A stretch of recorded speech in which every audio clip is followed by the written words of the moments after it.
If you want to crop an image in Fotor quickly and accurately, you're in the right place. In this video, I'll show you exactly how to crop in Fotor using the built-in crop tool, how to choose the right aspect ratio, and how to save your finished image in just a few clicks. This is a super useful skill whether you're making a profile picture, a YouTube thumbnail, a social media post, or just cleaning up a photo for a project. And if you find this tutorial helpful, go ahead and hit the like button and subscribe for more easy software guides just like this. Alright, let's get into it. First, open your image in Fotor. Go to Fotor's photo editor, then click Open Image. You can also make it even faster by dragging and dropping your image directly onto the canvas. Once your image loads, you'll be ready to start editing.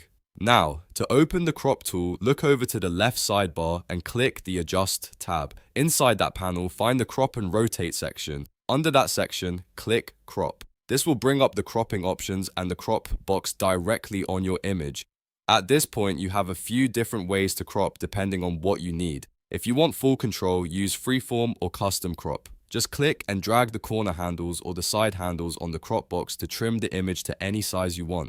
This is great when you want to remove a distracting edge or frame the photo more creatively. If you need a more exact shape, choose one of the standard aspect ratios. Fotor gives you common options like 1:1 for a square crop, 4:3 or 3:2 for standard photo print sizes, 16:9 for widescreen layouts, and 9:16 for vertical content. These preset ratios are especially helpful if you're making content for a specific platform and want the crop to look clean and professional. You can also use the platform presets built right into the menu. Scroll through the preset templates and you'll see options like WhatsApp DP, Instagram post, YouTube thumbnail, and wallpaper. These are perfect if you want Fotor to automatically match the right dimensions without having to guess the size yourself. Once you've chosen your crop style, it's time to frame the image. Click and drag the crop box across the canvas so the most important part of your photo stays visible. If the image looks slightly tilted or needs to be flipped, use the orientation or angle controls under Crop and Rotate to level it out or adjust it properly. Taking a few seconds here makes a big difference in how polished the final image looks. When everything looks good, click Apply at the bottom of the left panel. That will lock in your crop and update the image on the canvas.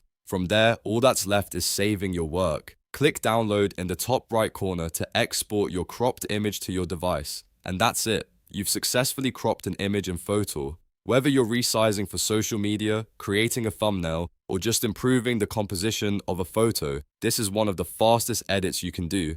If this tutorial helped you out, make sure to like the video and subscribe so you don't miss more photo tips, editing tutorials, and beginner-friendly how-to guides. Thanks for watching, and I'll see you in the next one.